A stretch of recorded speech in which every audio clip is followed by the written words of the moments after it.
Are you ready for an exclusive hunting adventure that has never been open to the public before? Well, you have the opportunity to take advantage of this premium hunting experience chasing big fallow bucks. Just 4 hours from Sydney and on 9,000 acres in the Liverpool Plains, you don't want to miss out on this free-range hunt that you won't believe. Even better is that listeners of the show get a discount on this awesome opportunity. For more information on pricing and to reserve your spot, send an email to australianhuntingandbeyond@gmail.com. With the rut fast approaching, you don't want to miss out on this one. 1, 2, 3,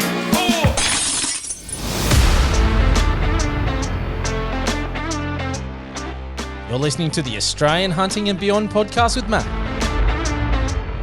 where we talk about hunting, shooting, fishing, camping, and everything else that the great outdoors has to offer. Let's get into it. All right, so tonight I've got Dave from Fish Eat Repeat because I got my first taste of drone fishing over the school holidays. It didn't go very well, and I'll explain what happened. But after that, I jumped across and found your YouTube and your resources. And man, I wish we would have watched that prior to going, because I'll tell you about it in a second. But mate, welcome to the show. How are you? No, good, thank you.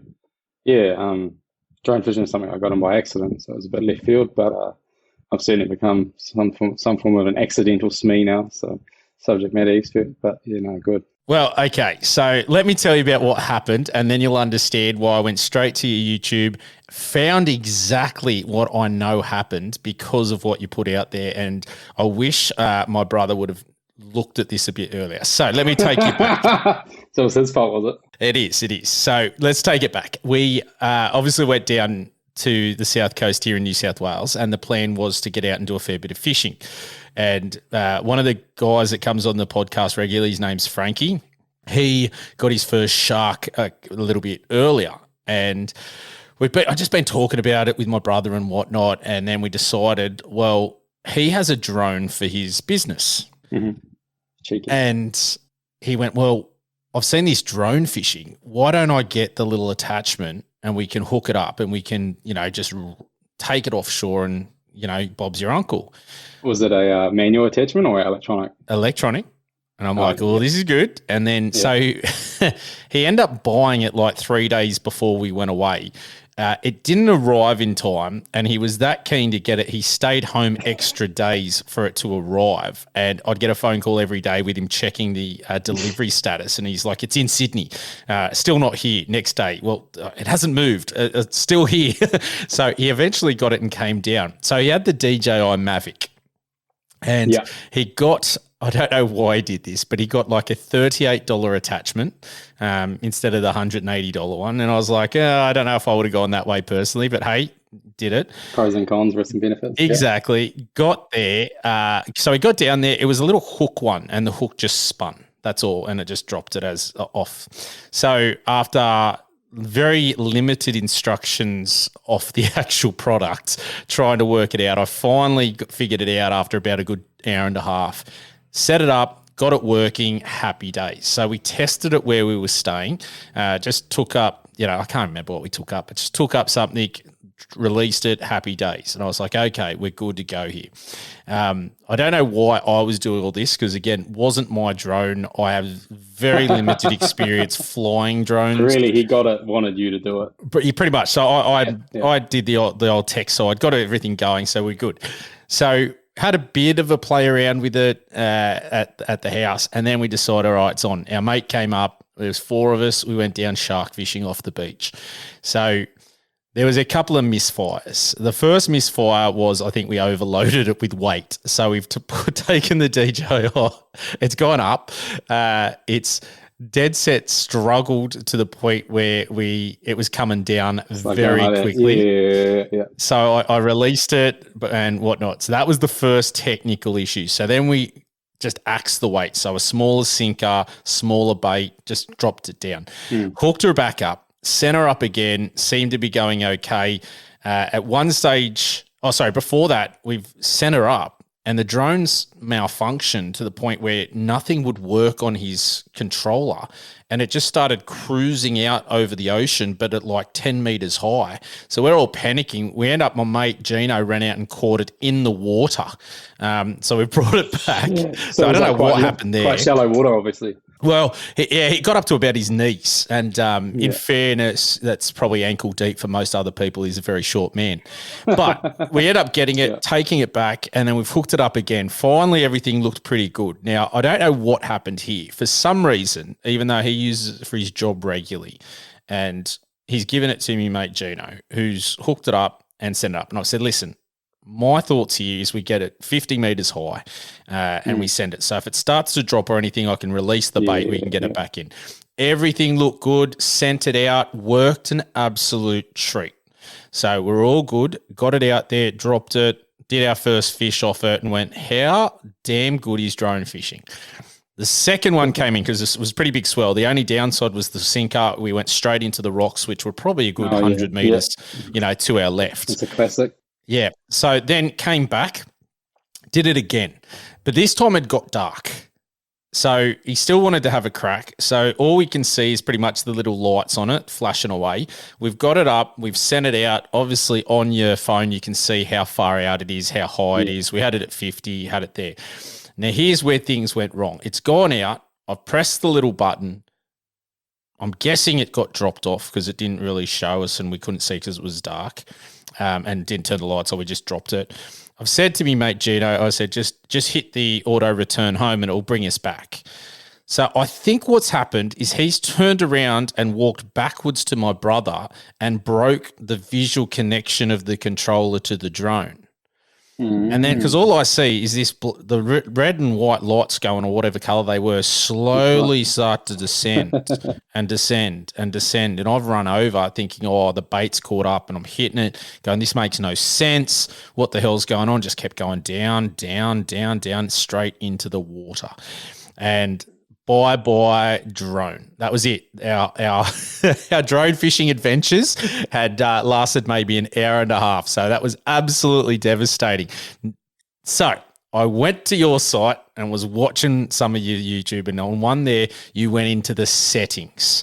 And in the DJI, the return to home if connection is lost. That's the one. That's and I rang my brother straight away and said, did you go in and change the setting? No, I didn't even know you could do that. And I was like, there we go. That's what happened. Bloody hell.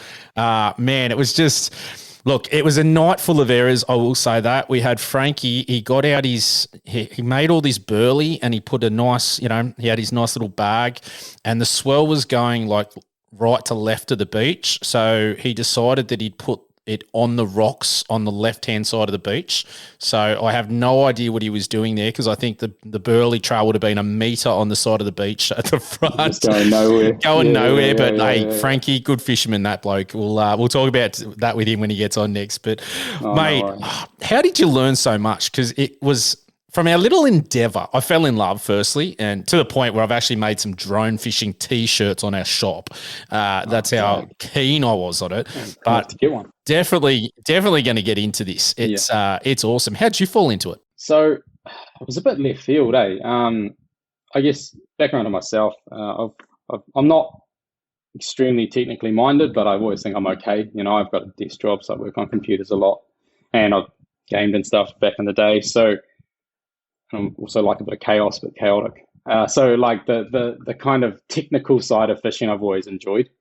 That doesn't mean I don't do dirty bait fishing or, whatever, but I don't mind kind of trying new things. And I have a YouTube channel, and it was still like real early days in the channel. I still didn't know what the flip I was doing. And then me and a mate of mine went to like a bloody, I don't know, it's like fishing and hunting event or something, and there was these tiny little shitty drones at like $150 each, New Zealand, which is, I don't know, 130 Australian. And I gave it a go. I was real keen. It was like 1080p camera, one of those, and it was just shitty as, pixelated and crap. Couldn't see a thing. And played around for about half an hour, and I was like, this is fun, but it's crap. You know what I mean? Like, I've spent shit money and I got a shit product. So I went on Facebook, because I'm a tight ass, and I was trying to find out, it's always dodgy getting a technical item off Facebook, but this old lady, and she was like in her 70s, right? She was selling a brand new Mavic Air 1, and this is, goodness, 7 years ago, 5 years ago, something, in box, unused, because her son had bought it for her for Christmas. Obviously, he wanted it for himself. It was like a shitty bloody gift for himself. And she asked for a laptop, and he didn't get her one. So she was literally selling it to buy a laptop for herself.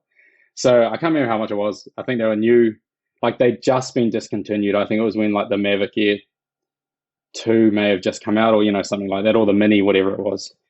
And so I got it for like $800, I think, like in box. And yeah, cracked into that. Absolutely loved it. I was only using it for filming, like faffing around, you know, doing YouTube videos and blah, blah. And over time, and that's why it's so weird. So I literally got into drone fishing completely by mistake. Like, didn't know anything about it. And I was on Facebook Marketplace again because the batteries have been discontinued. And there was this other guy I was living in Auckland at the time, and he was in Auckland. And he was selling this fishing drone with the exact same Mavic Air 1 drone, all set up. And he was trying to sell the whole package. He just had a baby coming on or something. And I messaged him initially, and I was like, hey, would you sell your battery separately? And he's like, nah, sorry, I'm trying to sell the whole package, like blah, blah. And then I kind of just started yarning to him, and like you do with fishing. Now I'm Facebook mates with him. We chat all the time, but and started yarning to him. And I was like, so what's this fishing? You know, like, what are you talking about? And he's like, oh, it's a Scanet Sport. And they're like $90, you know, the little bloody carbon fiber things. And he was like, yeah, they're South African model, and, you know, manual release, and you can go drone fishing with it. And I just fucking shat the bed. I was like, nah, this definitely sounds like my type of fishing. And as I said, I'm a tight ass, so I hadn't bought a boat yet, and love the land base, but it's kind of that interim, you know. You can get out a lot further. You can go to places you normally wouldn't fish. You can kind of fish in shittier conditions as well. So anyway, I bought the Gannet Sport, faffed around with it, and did a lot of fishing with my Mavic Air 1. Like, the ironic thing is, I think the more drone fishing I've done and the better I've got, the worse the fish are. So I don't know what's happened there. Too arrogant, too confident, I don't know. But anyway, and so like, because we took it, because it's so small and compact, we took it down to the South Island. My wife and I did a big roadie and got like some nice rig. They were like probably like 1.5 meters or something. And, you know, I was like catching crabs and shit. And then anyway, long story long, I'd used it for, I don't know, 2 or 3 years. And I got more and more cocky, and I decided to bring my in-laws fishing with me out of the West Coast once. And I was always in a rush, chaotic as fuck. And went to grab it just in a hurry, and then grabbed it too high because it's such a small drone. It would only literally be like, you know, 10 centimeters max depth, but probably around 7. Whipped my fingers with the drone, fell down upside down, and just smashed it into the sand. So I was like, oh, shit. But that was kind of right on that precipice when I was wanting to upgrade anyway, because not only was it an older model, software in that was getting discontinued, but it also just had such a low payload, like it'd be like 200 grams or something. And so I was sending 1 to 2 baits, similar to you. It's using what, a Mavic? We're using the Mavic? 2. Mavic 2 or Mavic Air 2? Air 2, sorry. Oh, okay, yeah. So that'll be the same one as mine. Yeah, so they're like quite a lot larger. And you get like 700 grams you can carry with it? Yeah, give or take. Yeah, exactly. Yeah, that's the one. Yeah. So this was like right down to like 200 grams. So it was like 2 baits and like a 3-ounce sinker, and that's, you know, your max, and only like 20 knot winds. Oh, sorry, 20K winds. And so crapped the drone. So right, then I'll be a tight ass and actually bought a brand new Mavic Air 2 that time because it was on like a mean special for Nolimi. And then from there, I think it really started to take off, because I'd say about maybe a month or 2 before crashing my drone, I decided to do a tutorial, just because there wasn't many tutorials that I could find about drone fishing. And I think it wasn't just that people didn't do it, but say 5 or so years ago, it was mainly targeted at these big drones. You know, they were only for drone fishing, which is, to be fair, what most people want to do. And mainly for the old boys that didn't want to use a Kontiki. And, you know, drone fishing still managed that, but now it's expanded a lot more into like, you know, people using small drones and filming drones and mucking around, and people now, like, I'm starting to try lures and, you know, soft baits and all this stuff. So it was getting a bit more dynamic. And so I decided, right, I'll do a small drone tutorial. Did the Mavic Air 1. I assumed that wasn't the one you're talking about. Are you talking about the one where I'm holding like 2 drones in the tutorial? Yeah, you were comparing the Mavic with Air 2 and the Air Pro? I think so, yeah. Yeah. So that's my newer one. That's like, I published it a couple of months ago. But yeah, that last one I did, that just like completely 180 my channel, to be honest. Like it was a piss take. I don't know, I probably had like 500 subs or something. And then from there, you know, as soon as you make a good tutorial on YouTube, it just makes such a big difference because people just come back and people seem to like the shit I talk and kind of always pretty honest. And then, yeah, after that, I just got the Mavic 2 and then I started getting into it a lot more. We kept traveling with it. I took over to Rarotonga, failed fishing over there because of water damage on my phone and then no connection issue and software issues. And it's you know, as to jump back to you guys and stuffing up your drones, it's so common, like to make mistakes, you know, like I think people watch my YouTube videos and then one of the things I always get good feedback is like, oh, you show your fails, because I think a lot of people see people fishing with drones and they think it's like piss easy and like, you know, you just pick it up and fly, but there's just so many variables to take into account. And so, you know, anyone listening, if you get into drone fishing, don't take it personally. You know, don't think you're an idiot if like things go wrong, because man, I've crashed 3 drones now, I think, all doing dumbass shit, but like, you know, but these things happen. So what you say is my brother shouldn't feel too bad that he put his straight into the drink. drink. A little bit of slack myself. I don't think so. You're an idiot. Anyway, but yeah, no, look, that's kind of how I got into it, quite by mistake. So yeah. Hey there, listeners. Are you looking for that awesome hunting t-shirt or hoodie to level up your wardrobe? Well, head over to the AHB store and check out the range that we have to offer. We have a variety of different collections for you. So whether it's supporting the show, hunting, fishing, camping, drone fishing, or something else outdoors, we probably have something there that is for you. Each piece is designed so that you can look great whilst representing your outdoor passion. Whether you're down the local, hanging with friends, training for the rut, or just chilling at home, there's a design to suit. Just search Australian Hunting and Beyond Linktree and head to the store. What are you waiting for? You're just one click away from representing that outdoor passion with style. So let's get into that new clothing. Well, that's where, I'll be honest, I jumped over, saw it, looking for a tutorial because if something goes wrong, I always like to learn. It's one of the big things. I'm a teacher. 100%. My whole life is about learning new skills, learning on the fly, and just keep teaching myself. I really am trying to embrace that growth mindset.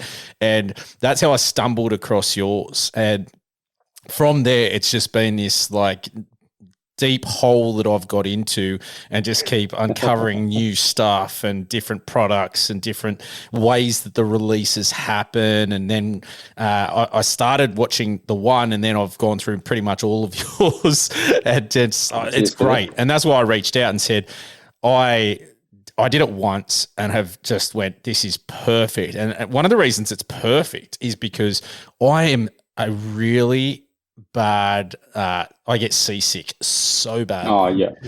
It's horrible. I love fishing and I love big game fishing, but I get so sick. Deep sea fishing, I loved always trying to get out there with my parents, but I just was sick every time. And it just makes it so bad. And then it sort of got to the point where I'd be diving overboard just spear fishing, but it's not the same. I'd rather land-based fish. And when I saw that and saw how you can do it from the beach, but you can still get way out there, when you can chase sharks, that is just so much fun. And even just getting that, I guess, the reconnaissance now too. Like it's great salmon season here at the moment. The salmon are in massive schools up and down the south coast. Being able to send the drone over, work out where they are and drop your bait in them, behind them, near them, and depending how you're fishing for them, what a bloody win that is. Especially, it opens up those days where you might not be able to cast as far. There might be, especially during low tides. Man, it's just opened this world up that I've gone, holy crap, I can now fish so much more. And then on the other side of that, I've got kids. I've got 2.5-year-old twins and a 4.5-year-old who are insane and have way too much energy, even though they don't get any sugar. I don't know what's going on. But being able to fish on the beach and have them running around pretending they're a cinnamon donut and just covering themselves in sand, it keeps them entertained. The wife and I still get to fish. That was awesome. But we tried to do that without the drone, 100%. And it was terrible because we couldn't get out far enough. And it's just, look, it is what it is. But man, like it's just unraveled to the point where I think I've got like this slight obsession now with it. So I completely understand. That's a slippery slope. Oh, it is. And that's where I can understand what you're talking about, going, all right, I've gone through 3. I keep upgrading. I keep doing this. And then what I did love is how you're breaking it down and your reviews on it, saying this is good about it, this is what's not.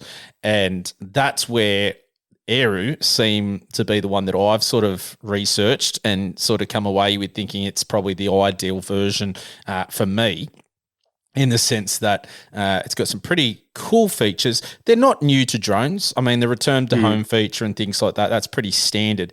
But I think the price point's really good compared to the Splash. What's it called? The Splash one. There's a Swell Pro. Those are the Swell big Pro. orange That's ones. the one. They're Swell like Pro. real Now, look, if you had money and money the wasn't Rolls an Royce, issue, you're getting that. Like, I watched the video where it flipped over in the water when it got upside down. Like, it's fully recoverable. I just went, hey, but I think they start at $4,500.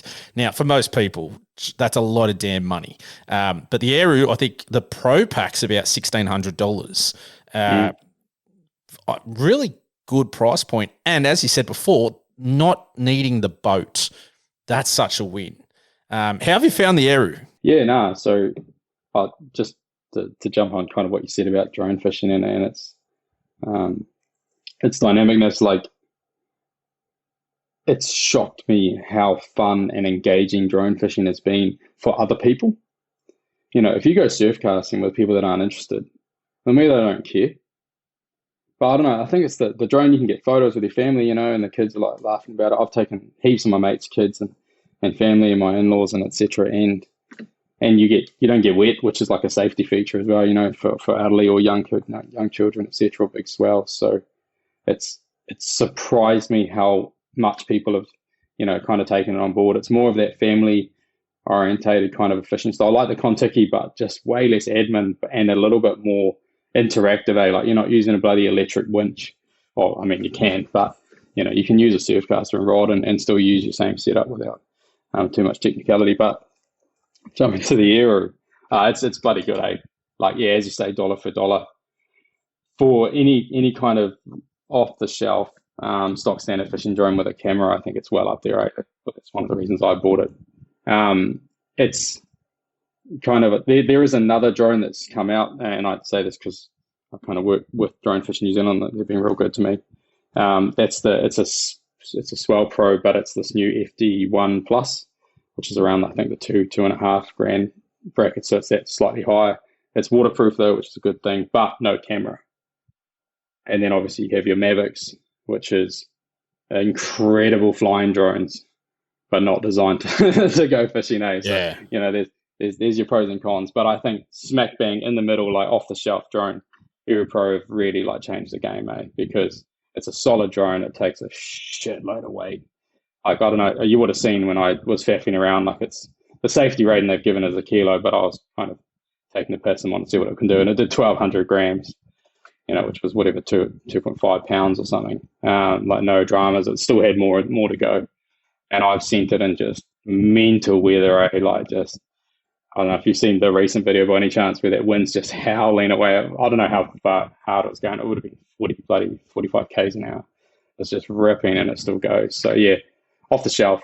And it's Australian drone, which is pretty cool. They're bloody good drones for sure. Yeah, and easy to use. Oh, yeah, and I think they're rated to 50k an hour winds, which is super impressive. And then they've got the hydrostatic charge to, obviously, for sea spray. And they've really done a fantastic job there of thinking about how to make a well-priced drone for people to get into the market to enjoy this way of fishing. And it's a cool way. I'm hooked. I know that, like, straight up. There's a few of us that are sitting there and going, all right, now we've all looked at it. Press the button. Oh, it's just, well, it was so much fun. Even like we did a bit of filming on it, and I'll probably put that up on the YouTube of it taking off. And, just it's another element to fishing as opposed to just casting it out and waiting, because you can do a bit more with it. And I mean, hell, you could put your baits out, use the drone to scout. Like, you've got just other elements to it. I'm sold on it. And from a price point, not needing a boat, the maintenance of a boat, still being able to fish, it's compact and small, as you said. Yeah, look, it's a winner.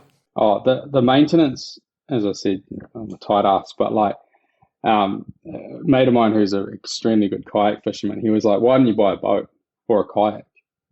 Admittedly, kayak has less maintenance, but he was like, you're pretty much paying similar price for a nice dinghy. I was like, first of all, I've got to get insurance. It's separate to my contents, which the drone was under contents, which I've claimed a couple of times. And secondly, yeah, you might maintain them at the shop or if you crash it or bloody once every 3 years or something, but that's it. Like it's just like buying a cell phone, whereas if you buy a boat, it just starts depreciating. You got to fix it. You got to fill it with fuel.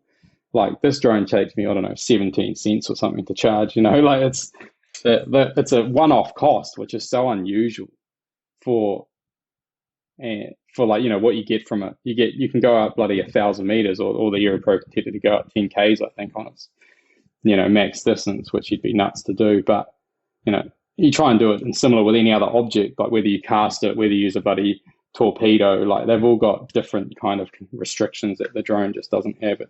It's crazy. Like it's absolutely changed the fishing game, eh? It's mental. So were you big on fishing before the drones? Like, was that like were you diehard fisho before that came along and you've just sort of switched your style up? Yeah, so I'm, I guess, like an extremely jack of all no trades when it comes to fishing and hunting. Like I'll just dabble in anything. Like honestly, I don't care what it is. I love it all. I was brought up way up in the top of the far north in New Zealand. I was actually born in Kairai, furthest most northern hospital in New Zealand. And so I was brought up like my parents' house is still up there. I can miss it every day, but it's like 80 meters from the beach. And so we had a little tinny that was like parked up on the beach, flipped upside down. And so we just go fishing 2, 3, 4, 5 times a week, sometimes twice on Saturday and Sunday. So, and we're just always fishing and hunting and getting out there and snorkeling and diving. So I've always loved fishing. Always been obsessed. Like I think for me, it's probably more of a drug than a pastime.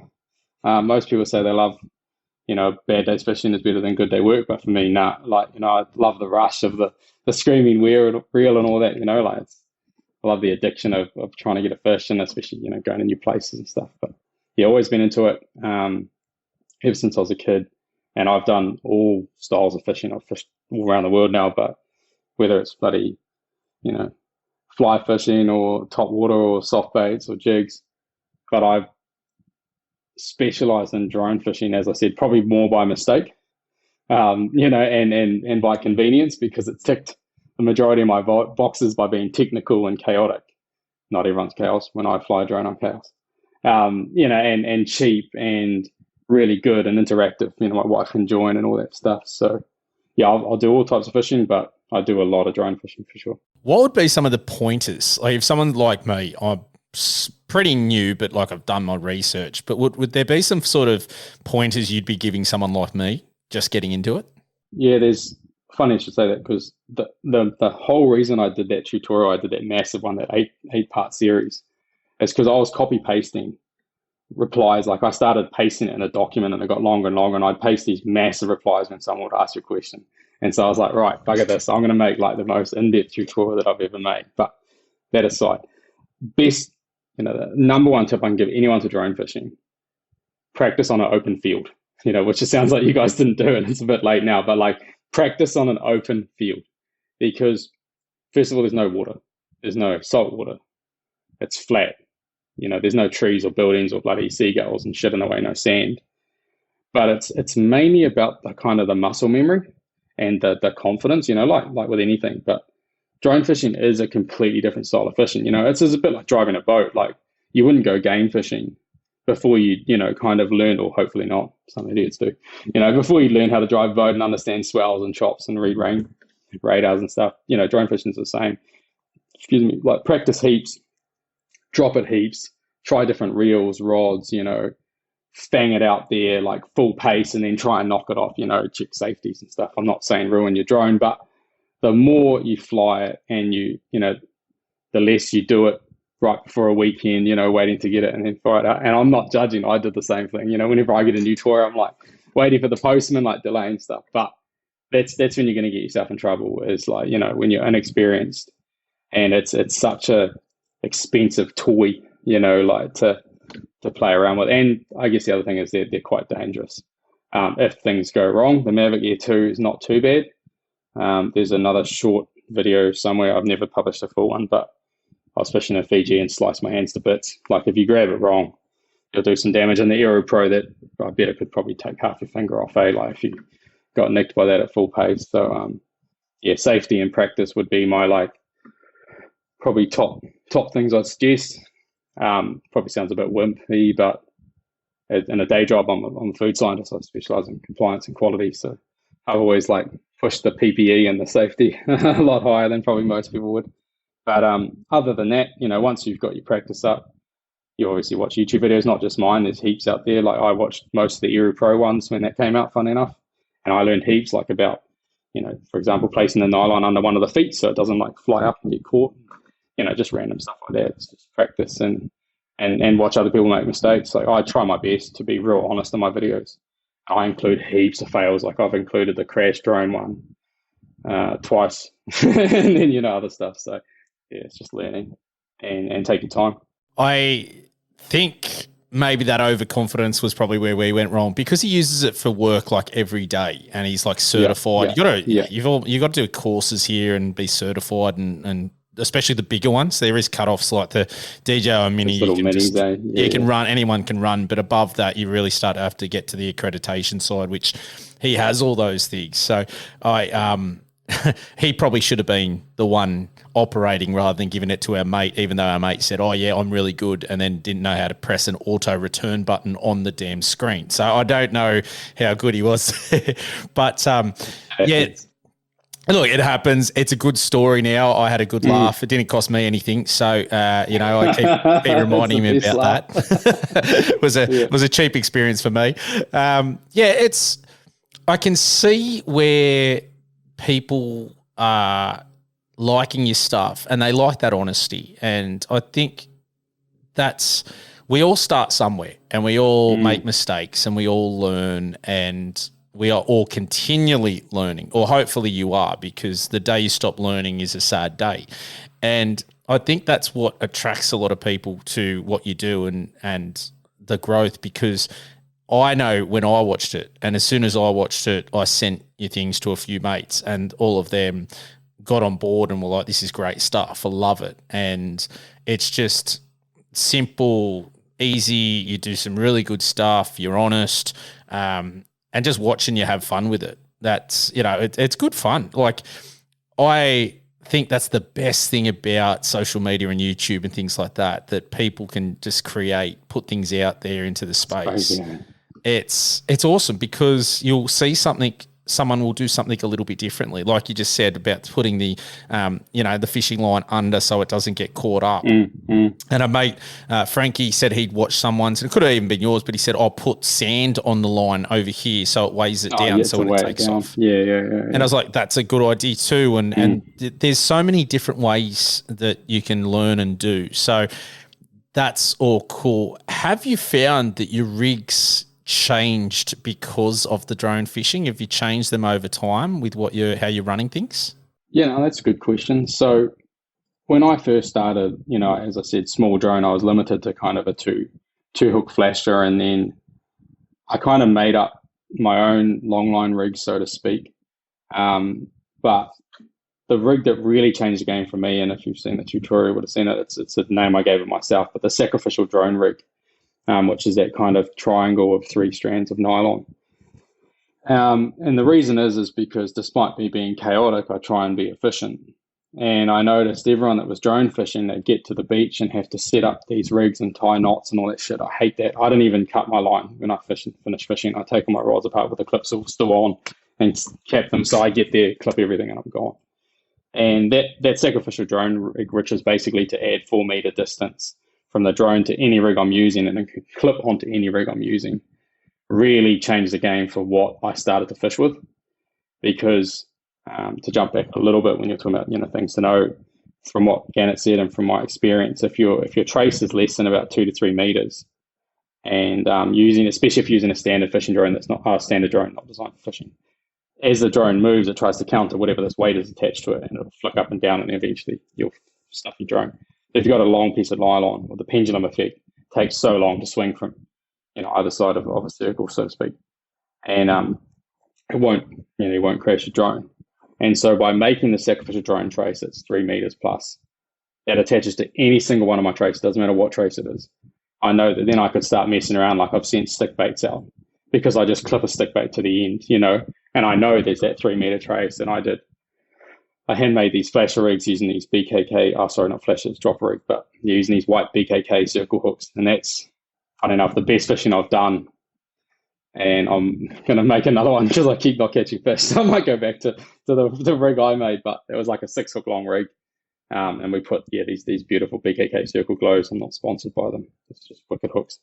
And then that's where we got most of our fish. And then recently, kind of the downside to that rig is that you get tangles, and they're not as like dynamic for quickly changing, hooks and numbers and blah, blah, blah. So recently I've got more into that long line, drone line style where you're clipping on like your rigs, and I've handmade a few hook traces myself that you clip onto the backbone.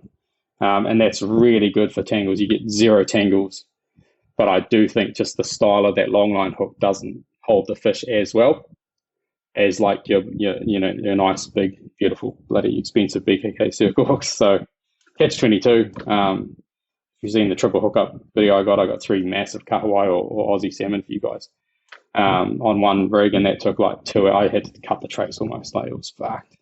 Whereas if I got on the long line rig, it would have been sweet and I would have hit it straight out. So yeah, swings and roundabouts. And then I got a fish on a soft bait, which I think a few people have done, but it was the first one, I think, to my knowledge, in New Zealand that did it. So I had like little, what are they called? A Texan rig. So like those worm hook style that the soft baiters use, and then had a soft bait, so it's just dangling. It's like quite a buoyant catch soft bait, and then got a snapper on that. So yeah, this year I've been keen to try a little bit more. I kind of work a little bit with these guys, Oceans Legacy. I know the distributor in New Zealand, Kaz, he's a bloody good dude. And so I'm trying to do some slow pitch jigs, these like little micro ones. I've made a rig up already that's got like little swivels on it and stuff. So we'll try that as well, plus some soft baiting and stuff. So yeah, I think I'm starting to, kind of diverge in the rigs I'm using. But when you get away from the mindset that you're sending out a long line, and you go more to like, I'm just sending a bait wherever I want, or an item, a lure, soft bait. They're pretty bloody cool. And obviously in Oz, you guys are big on shark fishing, so that's, I think, what started drone fishing in the first place, was shark fishing, because people used to kayak it out, and then they started going, what if we strap it to a drone? Yeah, no, that's how it sort of that. And then I think there was bait cannons. I don't know I haven't looked into them too much, but the drone makes a lot more sense than that, especially kayaking, especially with that camera above sitting, so you can see where you want to go. And then some of the drones, I know you can lock in those GPS coordinates, so you can drop your burley and then start dropping your food on top of it. And that's one thing I haven't seen you do much in your videos, and I may have missed it, but do you burley? Do you put like a burley bomb out beforehand? So it's a great question. I hadn't yet. Mainly because I couldn't be asked carrying the burley and buying the burley, but I've thought up of a rig in my head, and I don't want to give it away of how I'm going to drop this burley, because I want to have one that I can retrieve without it causing heaps of drag. So I've come up with an idea, but I normally don't take burley if I'm fishing out real wide. If I'm just using the drone to fish in kind of the breakers, I'll put a burley out there, like where there's heaps of swell and it's a pain to cast, and I'll send it out just past the swell. But yeah, I haven't done too much burley yet. And as you said, I only realized, like, I've done a huge fishing trip that I haven't published. So it's like published. It was about 2 months ago with some mates. We did a fishing comp, and I found out, as you said, you can lock in those waypoints. So we got a gurnard at whatever, 150 meters out, over 30 degrees to the left, and it was X GPS coordinate. And then as soon as I found that out, say waypoint, and you just go play, and it just flies straight. You just fly straight to there and drop it again. It would boom, just into gurnard after gurnard, which was pretty wicked. Knowing exactly where you're dropping it. So yeah, that's cool. Now, one of the other things I did like in your video, and I wanted to question you a bit more on it, was you were wrapping cotton around your baits to keep them on. I'm guessing that's just like your cotton thread that you would use if you're sewing? No, so maybe Aussies don't use it as much. It's like called bait cotton. Oh, maybe you buy it in like a tackle store. Maybe I have not seen it or gone past it, but I haven't. I saw it and went, oh, that's not a bad idea, but I haven't been big on up to that. But in saying that, I'm not 100% up to everything in fishing. With the kids coming along and things like that, no, I haven't got out as much as I would like. We're just starting to get back into it now, which is good. And since my parents moved away, I think about 9 years ago, they moved up north in Australia, up to Queensland, and for better fishing where they retired. So they're now just opposite Fraser Island, and it's just cracking fishing up there. But they took the boat and everything like that. So that sort of changed everything. Yeah. So I haven't been doing as much, and then got into hunting and really chasing that a bit more. So it's sort of starting to not transition. Summer's always been, I like to fish in summer when it's hot and then go into hunting in the colder months. But now the kids are a little bit older, it's a bit easier for the wife and I to both do it, and the oldest can sort of listen, and when we say do something, he sort of follows. He's a pretty damn good kid, so it's opened up a lot more. So now I'm getting right back into it. But I tell you what, I'm very ordinary with plastics. I've really got to get better with them.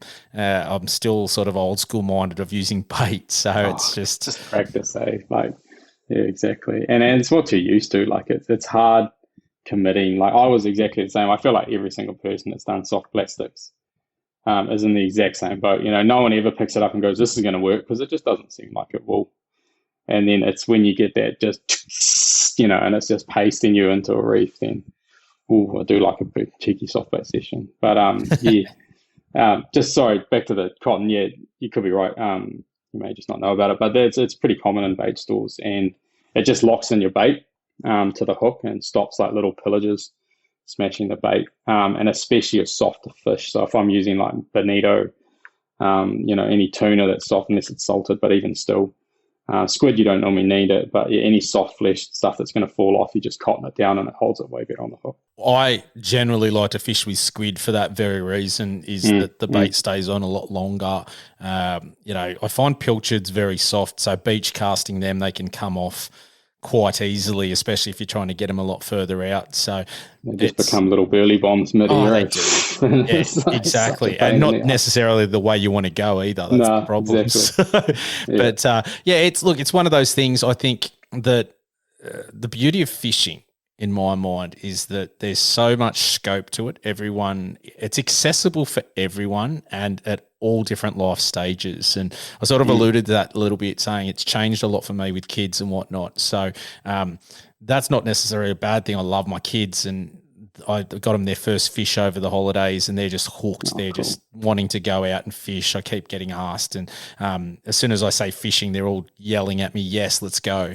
So that's fantastic. But then also being able to go off the rocks and squid jig and things like that. So it's one of those things that it's a little bit easier. And then compared to the hunting, I don't tend to take them hunting because they're loud and noisy and whatnot, but that doesn't matter so much when you're fishing off the beach or off the rocks or off the jetty. Real chalk and cheese, eh? It's sort of like, this is a really good family experience. It's getting them out into nature, getting them to go fishing, whilst then the hunting side of things is more I can go on my own and really chase them, which is it's like that really nice balance. And I think until they get a little bit quieter, because I've got very hyperactive, loud children, the hunting will steer clear from. But it's just, I think anytime you're out in the outdoors, it's an absolute massive win. And having fun, 100%. learning, and then just the food, like catching things. I caught an octopus, just crazy. We were fishing for the kids, getting them these little things, and an ockie was just coming across. So I jumped in and grabbed it, and happy days. That was beautiful to eat. Got a shark one night. That was delicious. Made that into fish cocktails. Oh, just the idea of being able to show that to the kids, eat it, they get it, they love it. It's just the whole thing, the whole process is a win as far as I'm concerned. What do you like to chase, and what are your favourite eating fish? Those are big questions. First of all, 100% wholeheartedly agree with everything you said. And probably talk about hunting a bit later. But yeah, I think they're quite different. Fishing is a lot more chill, and people even socially accept it a bit more, and hunting is a different kettle of fish, and I'm obsessed with both. But So the question, sorry, was what I like targeting and best eating fish or preferred eating fish. So, funny enough, I like targeting kingfish the most, yellowtail kingfish. And despite watching my YouTube channel, I've caught hundreds of them, but just not in the last, like, basically since I left up north. I've had just an absolute nightmare. It's become like a bogey fish. But like my favorite fishing is probably still live bait fishing for kingies. And I'm trying to do a little bit more of that with drone fishing. Coming into this year, I'll be doing more drone fish, live bait fishing. But yeah, the things I try and target the most is anything but snapper, red New Zealand snapper, which is super unusual for Kiwis. And that's mainly because my wife and I, we really like eating raw fish, and kind of more like dynamic fish, stronger fish. And snapper is it's a bit sinewy for me, and it's so stock standard. Everyone just bloody deep fries it. So that's the fish I don't target. The fish I do target is probably the top of the list would be, as I said, kingi. I still haven't got one on the long line on the drone yet, which sucks. But other than that, would probably be John Dory.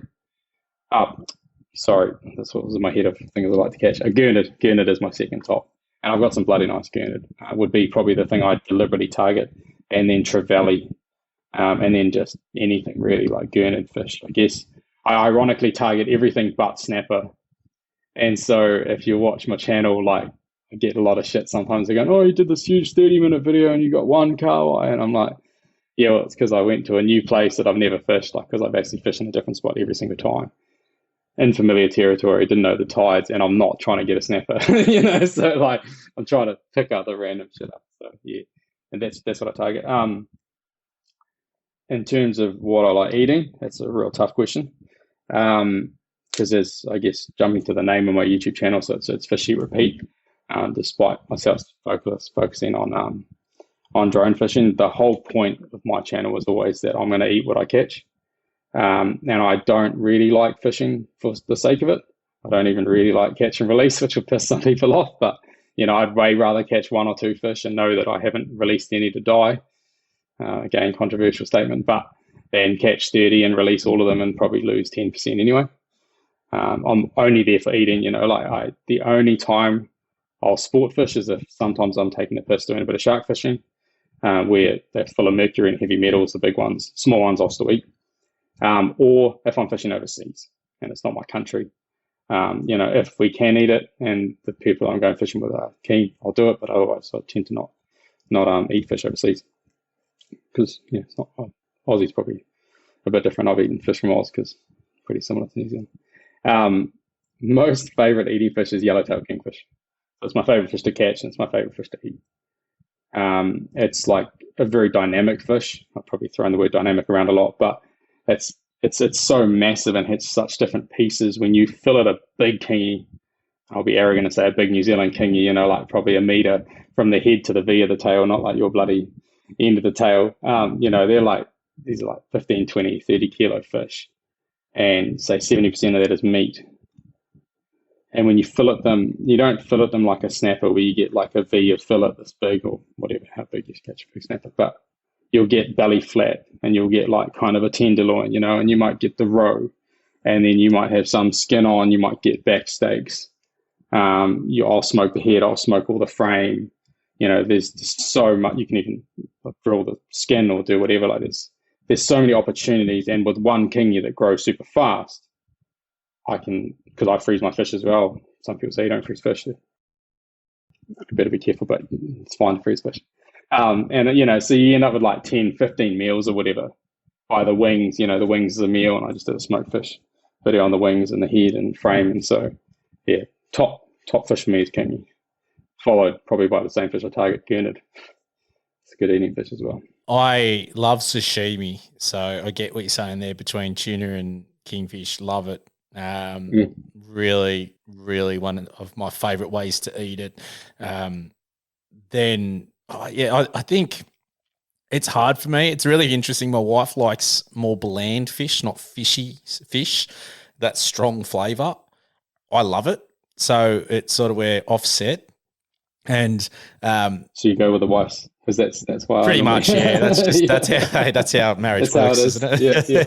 But it's good fun, and being able to do that, I'm sort of the same with my fishing and hunting. Is I like to do it for food. I enjoy both, but like when you're doing it for food and taking it and harvesting it, that's definitely the way to go. But there's always bycatch and things like that. So it's it is what it is. But mate, let's talk about hunting. So you do some hunting over there too. You got some great hunting over in NZ. Oh, it's incredible. It's unbelievable. The only thing I'm gutted about is I didn't do enough hunting as a kid, even though I could have. And I've only got into it like in the last 2 years. I've really got into it because far out, it's unbelievable over here. We got nothing that attacks us except for the thing you're trying to hunt, and that's hardly at all, pigs, and that's it. And then there's no tag limits, no bag limits, no hunting season. Like farmers want you to shoot them. Doc, our own New Zealand government, loves it when you shoot wild pests. Like, they're frothing at it like, oh, I killed 50 wallabies. Oh, you bloody legends, like, so it's a really unusual and very privileged vibe I think we have in New Zealand on hunting. Same with fishing, but yeah, hunting's pretty special. We can just have so much access to free meat. It's crazy. I say that a lot. I think the way the system there is just the public land, very similar to Victoria, where you can just go out. I don't even think you need a game. Do you need a game license over there, or you can just go out and hunt? Yeah, so good question. I'm not as up to it as some people on this knowledge, but I think there's a couple, like there's some tar blocks, and then elk, or what are they, wapiti, down in the South Island. They ballot. I think you need, they're ballot, Yeah. Other than that, I'm pretty sure the rest is just a permit on public land. Yeah. And the permit is literally log in, give your name and address, email, blah, blah, and you got to have it on you. And then it gets approved. Like, it doesn't even go through a review stage. And I think it lasts for months, doesn't it? Yeah, 3 months, yeah. Yeah. So if it lapses, you just do it again. Yeah, which is bloody unreal. It's more so they get numbers. Yeah, it's crazy. Yeah. It's awesome. And I think I've spoken to a few people who either hunted over there or get people over there that said you can be 5 minutes out of town and you're just into some cracking country that's great hunting and happy days. That's cool. It's really shocked me how, I hate to use the word, but easy it can be. So a mate of mine, Kane, really good mate of mine, school friend, he got me into bow hunting. I got real into bow hunting, and I'm still addicted to that. But we saw, like, literally, it's not a joke, literally 1,000 to 2,000 goats on the side of this farm, and it was private land, but right next to the bush, and they'd obviously come down from the bush in the evening and eaten. We'd been going fishing out Kawhia Ways out in Waikato, and we're like, right, we've got to come back here. We'd been trying to get a goat for ages with a bow. We came back, and as you said, like, it was literally on the track, like 400 meters from the main road where we parked. I'm like, shit, are those goats? And I nailed one. I nailed one at like 20 meters, and that was 2.5 years ago or something. And I reckon I'm still get the shakes thinking about it. Like, it's just such a cool day, and yeah, incredible that we could get. And it was a big goat. I don't know how big it was. Probably got like 15 kilos of meat off it or something, And it's like, took us, I don't know, we left after work. It was an after work mission on like a Tuesday night. So I think I left at 4 p.m. I got home at 8 p.m. with a goat, and it was like, bloody hell. That's crazy. Yeah, you can't complain about that. I think I think people miss that about hunting, such high quality meat and protein that you can get out of there. And like, I love eating goat, and it's, I think, the most consumed meat in the world. And you can go out and harvest your own. Unfortunately, they're a bit further from where I live, which, just the problem being in a city, isn't it? You need to be it for work, but for us here, for us to travel, it's a couple of hours to get to a good state forest for me to hunt. So it's sort of it's a blessing and a curse. We still have the opportunity to, but it's a bit further than I'd like. So it's one of those things that if you can plan it out and get out there enough and harvest your own meat. I know a couple of guys that really well and truly over 50% of their food comes from fishing and hunting. And it's really awesome. Well, not just a cost saving, because you can talk about the drones and that they're $1,600, or whatever you want to pay for it. But everyone still has a hobby. And I'm all about hobbies and learning, and, they just keep life interesting. And it keeps that passion going and whatnot. 100%. So for me, if you've got these hobbies that you're probably going to do anyway, but then you're getting food out of it, what a win. It's just one of those things that you sit there and go, this is so damn cool. And then just hearing about the awesome experiences people have. Like, I had Ryan Mooney fishing on the other week, and wealth of knowledge. And guys, if you're listening to this and you missed that one, go check it out. And also, he gave us a code for his online courses, AHB25, to get a discount because, man, he knows his stuff. He has just got all these great courses, such a fantastic resource, whether it be chasing barra or, even just using your sonar and things like that. Not sonar, your fish finders and whatnot. So, it's just a constant learning curve and a constant way that you can then have a hobby that also provides for you. That's so damn cool, in my opinion, compared to a hobby that, I know some people have a hobby of reading books. That's great. I read books, don't get me wrong, love it. But I'm not going to eat a book. There's nothing coming from that book that I can feed to my family or the like. So it's sort of one of those things when you can get out there and do these things. It's just bloody awesome. 100%. And like mine, I actually love reading books. But as a hobby wise, I think it's so unusual that every other hobby costs money, but it's one of the only hobbies, as you say, that you like literally get something back, and it's so engaging. Like, you go with friends and you build camaraderie, or you go with randoms. Like, shit, I've fished with hunted and fished with just hundreds of randoms off social media. And everyone's so bloody keen to show you what they're doing, teach you.